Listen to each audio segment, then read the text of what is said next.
오늘 이 베드로전서 5장 1절에서 14절은 베드로가 평생 믿음 생활하면서 하나님을 가까이 하면서 하나님과의 관계에서 이렇게 얻은 믿음의 교훈들이 아주 농축적으로 여기에 들어 있습니다. 자, 먼저 1절에 보면 너희 중 장로들에게 권하노니. 자, 여기 이제 이 베드로가 편지를 보내는 여러 교회들의 지도자들을 여기서 뭐라 그러냐? 장로들이라고 합니다. 이 장로라는 말은 프레스비테로스입니다. 프레스비테로스. 이게 이제 여기서 영어가 나와서 프레스비테리안. 이게 이제 장로교인들을 말하죠. 장로. 이 프레스비테로스라는 말은 원어로 이렇게 보면 연장자다 이런 말. 엘더. 연장자입니다. 나이가 많이 있는 분들.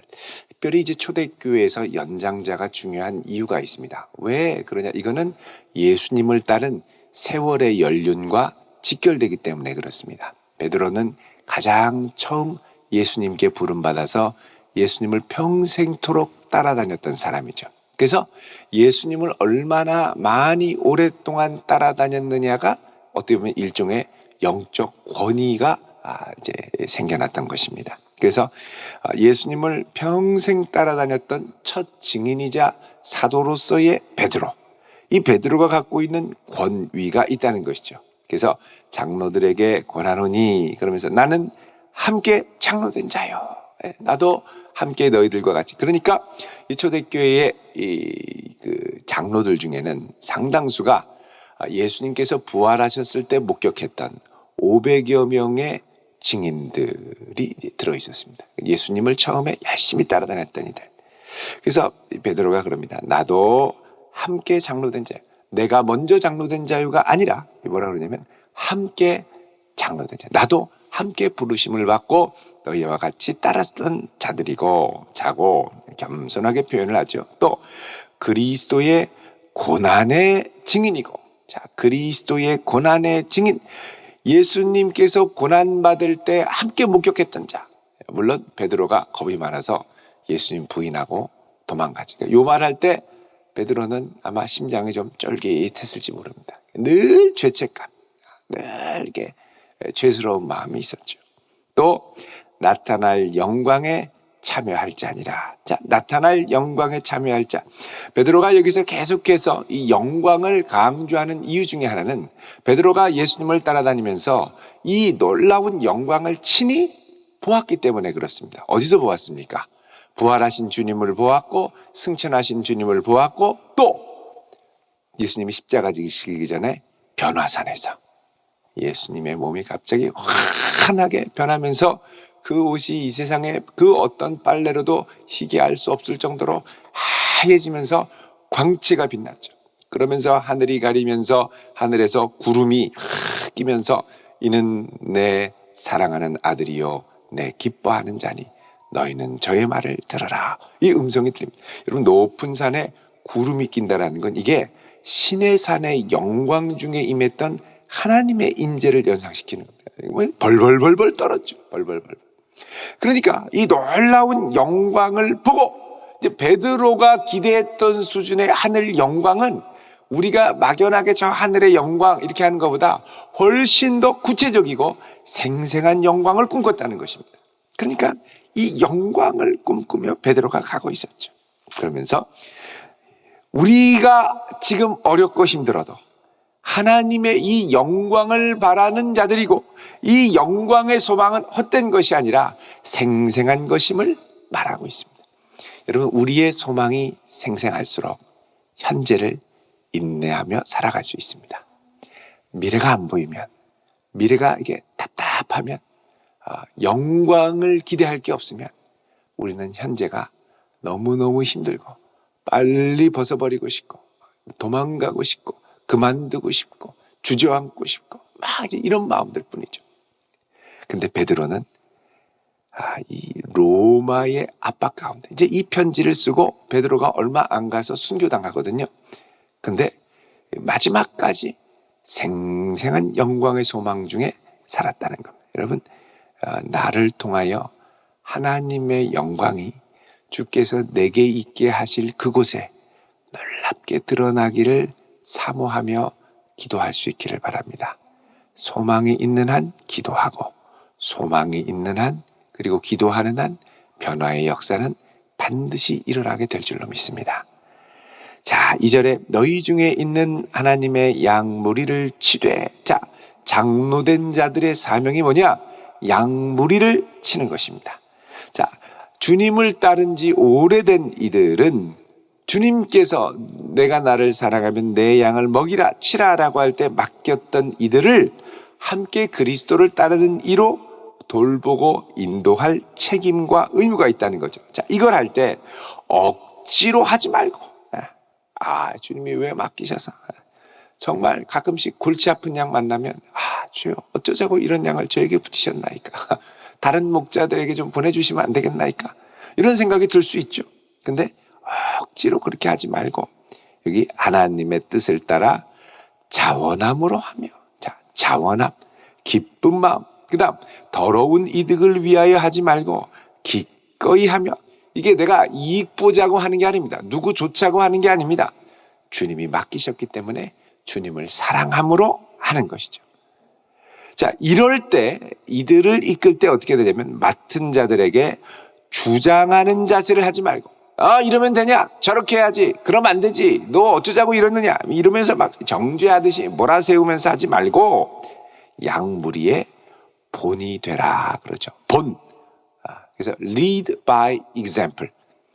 본을 따라 인도하는. 이거를 다른 말로 하면 양들을 치는 이 장로 역시 주님을 따라가는 한 사람이라는 겁니다. 그러니까는 양들이 주님을 따라가도록 양을 옆에서 이렇게 치는 거죠. 목자가 치는데, 이게 목자도 결국은 주님을 따라가는 이 모습을 보여줌으로 양들로 따라오게 한다는 겁니다. 그러니까 좋은 본을 보고 양들이 따라가는 거죠. 여러분 보면 목장, 우리 있지 않습니까? 목장.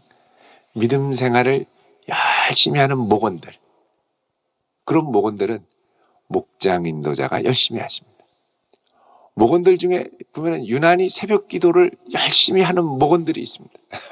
그 보면 목장 인도자와 지기가 열심히 새벽 기도를 하십니다. 또 봉사를 열심히 하는 목장원들이 있습니다. 보면은 목장 인도자와 지기가 열심히 봉사를 하세요. 그 참 신기하죠. 보는 대로 따라가려고 그럽니다. 우리 목장 인도자가 몇 번 띵겨 먹던데 그럼 거기도 희한하게 띵겨 먹습니다. 그 말 안 하는데 그냥 보고 따라해요. 보고 따라해요. 그러는 줄 아는구나. 저도 요즘 이제 약간 고민 중에 하나가, 이 새벽 기도를 제가 이렇게 하는데, 전에는 일요일까지, 주일까지 다 했는데, 이제, 부목사님들이 계시고, 목사님, 이제 주변에서, 이제 목사님, 부목사님들도 설교를 하셔야 되니까 그만하세요. 목사님도 쉬셔야죠. 그래서 저는 그 말을 아멘 하고 이제 쉬었는데, 새벽에 나옵니다. 그 시간에 나와서 기도하고 묵상하고 하는데, 이렇게 보니까 서서히 토요일과 주일이 이제 떨어집니다. 그러니까 이제 마음에, 우리 목사님 쉬시는데 우리 목사님, 이런 마음이 없을 수 없다는 거죠. 예. 그리고 물론 열심히 나오시는 분들도 많이 계십니다만, 그래서 이게 아무리 말 그대로 한다고 해도 이게 이 모범을 보이는 것과 안 보이는 것이 너무 다르고, 따라가는 거죠. 이렇게 이 우스갯소리로 이 개 있지 않습니까? 바다의 개가, 이 엄마 개가 아기 개한테, 야, 그렇게 옆으로 갈지자로 가면 되겠냐? 똑바로 걸어. 맨날 혼나는 거. 이 아기 개가 너무 스트레스를 받아서 똑바로 가려고 하는데 안 돼요. 엄마가 시컷 혼내고 가는데 또 엄마도 옆으로 이게 갈지자로 가는 거예요. 그거 보고 가는데 앞으로 가는 걸 보여줬어야 갔죠. 아니, 새벽 기도하는 걸 보여줬어야 새벽에 기도하죠. 11조 하는 걸 누가 봐야 내가 하던 하죠. 이게 다 믿음 생활이 이제 모범. 그러니까 사실 내 삶 전체가, 로마서에서도 그러죠. 거룩한 산제사로 드리라. 전체가 하나님 앞에 드려지는 것을 옆에서 보고 내가 따라가는 거거든요. 그래서 여러분, 이제 내가 예수님을 따라가는 연륜이 깊어지면 좋은 믿음 생활의 모범 케이스가 돼야 됩니다. 예수 잘 믿고 행복한 케이스가 되셔야 됩니다. 예수 잘 믿고 거룩한 케이스가 되셔야 됩니다. 사례가 중요합니다. 사례가. 우리 믿음 생활은 사례가 중요한 거예요. 사례가. 지난번에 우리 양진철 목사님이 오셔가지고 우리 잠깐 교제하고 미리 와서 인사하고 식사를 하는데 이렇게 물어보세요. 우리 양 목사님께서 교수님 이렇게 보니까 분명히 제가 볼 때는 서울에서 오라고 이렇게 청빙이 많이 있으셨을 것 같은데 어쩌자고 대전에 남아 있으셨습니까? 저는 어릴 때 서울로 올라가려고 그런 생각을 많이 가졌었다는 거예요. 그래서 제가 지금 중요한 건 서울로 올라가든 지방에 있든 그게 중요한 게 아니다. 지금 중요한 것은 좋은 교회를 이루어가는 좋은 사례가 많이 나타나는 게 한국교회의 희망이다. 그랬더니 이분이 충격을 받아요. 예수님의 좋은 사례가 예루살렘에 더 많이 있었냐 갈릴리에 더 많이 있었냐. 그랬더니 이분이 가만히 생각하더니 갈릴리인데요. 그래서 갈릴리에서 하나님의 역사가 많이 나타나야 된다. 그랬더니 이분이 또 충격을 받았습니다. 여러분 이게 좋은 사례가 많아야 됩니다. 이렇게 살아야 된다 저렇게 살아야 된다 이게 아니라 내가 예수 행복하게 믿는 모습을 주변에 많이 보여주는 게 너무너무 중요합니다. 새벽 기도 막 일어나는데 어떤 분은 막 행복해서 벌떡 일어나는 분이 있는데 어떤 분은 막 일어나면서 어쩌자고 우리 목장님도 자는 새벽 기도를 너무 열심히 하는 거야 이러고 어떤 분은 이놈의 새벽 기도 누가 만든 거야 뭐 이러고 죄책감이나 좀 덜게 좀 새벽 기도 없는 교회도 있던데 요즘에 막 큐티하면 안 돼 뭐 이러는 분도 계시고 여러 가지 케이스가 있죠. 기쁘게 모범이 될 수 있기를 바랍니다. 주님이 원하시는 건 뭐냐? 기쁘게 모범 사례가 되는 겁니다. 내가 직장 가서 기쁘게 막 다른 사람들 투덜투덜하고 막 입이 이렇게 나오고 막 이럴 때 기쁘게 주님을 생각하면 저 사람 참 이상하다. 저게 기뻐할 상황이 아닌데 왜 저러냐? 예수님 때문에 그런 거죠. 반드시 물어봅니다. 당신은 왜 그러냐 도대체. 정상인이 아니다. 예수님 때문에 그러냐. 한마디 그때 딱 하면 예수 믿는 사람 다르구나. 100마디 말 필요 없습니다. 이 양무리를 이끌 때 내 이익이 끼면 그 다음에 이 모범이 왜곡되거든요. 그래서 뭐냐면 더러운 이득을 위하여 하지 말고 내 편안과 만족을 위하여 하지 말고 기꺼이 주장해서 이렇게 해라 저렇게 해라 100말이 소용이 없습니다. 내가 그냥 묵묵히 하는 것만 보면 조금 시간이 지나면 다 그렇게 따라오더라는 겁니다. 지금 제가 고민 중에 있는 게 이사야 할 때는 하여간 끝까지 다 가보자 나도 주일에 지금 그런 결기를 혼자 다지고 있습니다. 우리 토요일에 주일에 한번 또 우리 도전을 해봐도 주겠습니다. 자, 여러분 4절에 이 무리의 본이 되면 목자장이 나타나실 때 뭘 주신다고 그럽니까? 시들지 않는 영광의 관. 영광의 관을 누구에게 주시느냐? 모범으로 산 사람. 그러니까 여러분 리더십은 어디에서 나오냐면 내가 주님을 잘 따라가는 데서 나옵니다. 팔로워십에서 리더십이 나옵니다.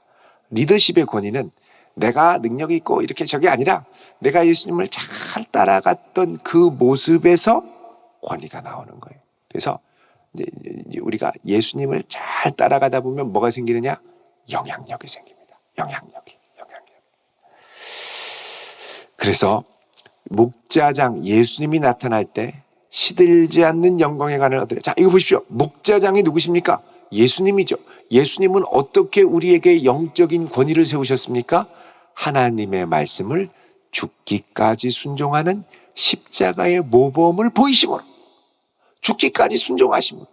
그래서 우리가 예수님의 말씀보다 더 가슴 뭉클하게 다가오는 게 뭡니까? 그분이 나를 위해 지신 십자가. 십자가만 보면 눈물이 나오는 거죠. 그래서 우리가 예수님을 따라간다고 할 때 주님의 험한 십자가를 나도 지고 가오리라 그러죠. 왜 그럽니까? 주님이 그 모범을 보이셨기 때문에. 그래서 5절에 교회는 서로 어떻게 되느냐? 젊은 자들은 장로들에게 순종하고 또 다 모두 겸손으로 허리를 동여야 된다라는 겁니다. 왜 허리를 동여야 되느냐? 겸손으로. 내가 주님을 따라가지만 나도 온전하지 못합니다. 그가 따라갈 때 넘어지고 실수하는 것들 인정해 줄 수 있어야 한다는 겁니다. 단 지속적으로 격려하며 좋은 모범을 따라가기를 위해 보이다 보면 이 사람도 자꾸 따라가려고 그러면서 거룩해지는 거죠. 왜 이런 태도가 필요하냐? 여러분, 이 당시에 이 베드로 전서를 받은 교회의 상황은 환난과 박해가 많이 있었습니다. 바람잘 날이 없었습니다. 사실 이럴 때 우리가 서로를 향해 날카로워지기가 쉽거든요. 환경이 편안하면 별로 이렇게 뭐라고 할 이유가 없습니다. 근데 환경이 힘들고 고되고 이 고난이 있으면 서로에 대해서 이제 날카로워지고 마음에 안 드는 걸 이렇게 지적하기가 쉽습니다. 근데 지적하는 것보다 더 중요한 건 내가 주님을 묵묵히 따라가는 겸손. 나도 제대로 못하는데, 나도 온전하지 못한데 이러면서 묵묵히 따라가면서 덮어주기 시작하면 주변에서 충격을 받죠. 저렇게 따라가야 되는 거구나. 그러면서 서로 겸손하게 뭐라고 하면 맞다고, 내가 부족해서 그러다고, 혈기 부릴 게 아니고 인정하고, 그러면 이 사람도 미안해, 같이. 6절에 그러므로 하나님의 능하신 손 아래서 겸손하라. 자, 그럼 우리가 겸손해야 될 이유 중에 하나는 전능하신 하나님의 손이 내 모든 상황을 주관하고 계시기 때문입니다. 그 능하신 손 아래 이 고난도 지나가야 한다면 묵묵히 기쁘게 지나가야 할 줄로 믿습니다. 그래서 기쁘게 이 어려움과 환난도 주님을 따라가다 보면 때가 되면 하나님이 어떻게 하세요? 너희를 높이시리라. 하나님이 높여주시는 역사가 일어난다는 거예요. 그래서 이 땅을 살아가면서 여러 가지 환난과 어려움과 고민과 아픔과 7절에 뭐라 그러죠? 너희 염려를 다 주께 맡기라. 영어 성경에 cast out 이렇게 되어 있습니다. cast out all your anxieties. 이게 cast out이 뭐냐? 집어 던지는 거예요. 내 염려와 고민이 있으면 다 주님께 그냥 막 던지는 거예요. 이게 뭐냐? 어려움과 환난만 있으면 주 앞에 와서 무릎을 꿇는 거죠. 그래서 주님 앞에 내 염려를 다 맡겨라. 어떤 분은 굵직한 거 몇 개 맡기고 나머지는 자기가 끌어오는 사람들이 있습니다. 주님께 몇 개만 맡기고 나머지는 내가. 주님이 고민할 건 주님이 고민하고 내가 고민할 건 내가 고민하고 그러지 말고 다 맡기라는 거예요. 그러면 주님께서 우리를 돌봐주십니다. 반드시 돌봐주시고 8절에 근신하라 깨어라 너희 대적 마귀가 우는 사자같이 두루 다니며 삼킬 자를 찾나니. 자, 우리가 당하는 환난과 고난 배후에는 마귀의 획책이 있다고 합니다. 그래서 마귀는 우는 사자같이 두루 다니며 삼킬 자를 찾나니. 이게 막 삼킬 자를 찾으면서 돌아다닐 때 여러분 이 마귀의 표적이 되는 사람이 누구냐? 허술한 점이 보이는 사람, 세상의 유혹에 완전히 노출된 사람. 근데 우리가 근신하고 깨어서 열심히 기도하고 주를 찾는 모습을 보면 마귀가 이렇게 지나가다가 그냥 지나가죠. 근데 지나가다가 허술해 보인다. 오, 저거 잡아먹을 먹이가 될 만하네. 이렇게 생각하고 덮친다는 거예요. 그러니까 마귀가 볼 때 허술해 보이면 안 됩니다. 옆에 있는 사람 볼 때는 허술해 보여도 마귀 볼 때는 아유, 쟤 잘못 건드렸다가 큰일 나겠다. 그래서 벌떡 끼었어. 그리고 마귀가 처음에 저쪽에 살짝 장난치고 공격할 때가 중요합니다. 이렇게 살짝 건드릴 때, 이 개도 보면 이렇게 조그만한 개, 아주 귀엽게 생긴 개가 톡 이렇게 가다가 약간 얘가 움찔하면 막 심하게 짖는 개들 있죠. 이 개는 뭐냐? 기선을 제압하지 않으면 내가 당한다는 걸 아는 개들입니다. 막 잡아먹을 듯이 조그만한 게 뭐 물어도 아플 것도 아닌 것 같은데 막 이럴 때가 있어요. 왜 그러냐? 기선을 여러분 마귀가 조금 건드릴 때 막 주 앞에 나와서 기도하고 물러가라 그러고 막 하면 마귀가 아이고 얘는 건드리면 큰일 나겠다. 그리고선 도망갑니다. 그 처음 기선을 잘 잡혀야 돼요. 그래서 마귀가 두루 다니며 삼킬 자를 찾을 때 믿음을 굳건하게 하고 대적하고 여러분 그렇게 나아가 싸울 수 있기를 바랍니다. 우리 마지막으로 이 12절 이하에 보면 이 베드로 주변에 있었던 아주 인상적인 두 사람이 나옵니다. 첫 번째는 누구냐? 12절에 신실한 형제 실와노. 실라입니다. 바울과 실라. 여러분 바울과 실라 늘 같이 다니면서 실라가 복음을 증거하고 바울 곁에 감옥에 같이 있었는데 어디 갔습니까? 왜 베드로와 같이 있죠?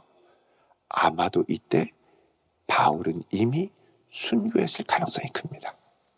또 여기 보면 누가 있냐면 13절에 택하심을 함께 받은 바벨론에 있는 교회가 로마에 있는 교회입니다. 로마에 있는 교회면 이제 이 바울 참수 이후에 베드로도 이제 순교하는데 바벨론에 있는 교회가 너희에게 로마에 있는 교회가 너희에게 문안하고 그 다음에 내 아들 마가도 그래. 마가는 마가복음 쓴 마가입니다. 근데 이 마가가 사도행전 15장 37절에 보면 1차 전도 여행을 갔을 때 예수 믿은 지 얼마 안 됐죠. 믿음이 약해가지고 너무 따라다니는 게 힘들어서 바울, 이게 바나바 조카거든요. 바나바랑 마가랑 바울이랑 몇몇 동역자들이 같이 1차 전도 여행을 가다가 마가가 너무 힘들었는지 중간에 포기하고 다시 안디옥으로 돌아옵니다. 바울이 화딱지가 나가지고 네, 너 같은 사람 다시는 데려가나 봐라. 그래서 바울한테 찍혔죠. 2차 전도 여행 가는데 이때 마가가 좀 회개하고 이번에 다시 열심히 해볼게요. 데려가 주세요. 그 바나바가 이제 마가가 좀 정신을 차리고 잘 들었으니 같이 데려가자. 바울이 길길이 뛰면서 이렇게 약한 사람 내가 못 데려간다. 가다가 또 중간에 그만둔다고 하면 어떻게 하느냐. 안 된다. 데려가자. 안 된다. 데려가자. 안 된다. 그래가지고 거기서 바나바 삼촌이랑 바울 선생님이랑 싸워가지고 갈라지셨네. 그래서 바나바 선생님은 이 사이프러스로 선교여행 가고 바울은 2차 전도 여행 가고 마가가 얼마나 마음이 어렵고 힘들었겠습니까? 근데 나중에 둘이 화해를 하고 바울이 마가를 품어주죠. 근데 바울이 순교당하고 마가가 누구의 보호 아래로 가느냐? 베드로의 보호 아래로 갑니다. 나중에 이 바울이 마가를 내 아들이라고 합니다. 근데 여기도 보면 베드로가 뭐라 그러냐? 내 아들 마가라고 그러죠. 이만큼 마가는 많이 성숙했습니다. 믿음의 진보가 나타나는 거예요. 그리고 베드로가 이 마가에게 무슨 얘기를 많이 해줬을까요?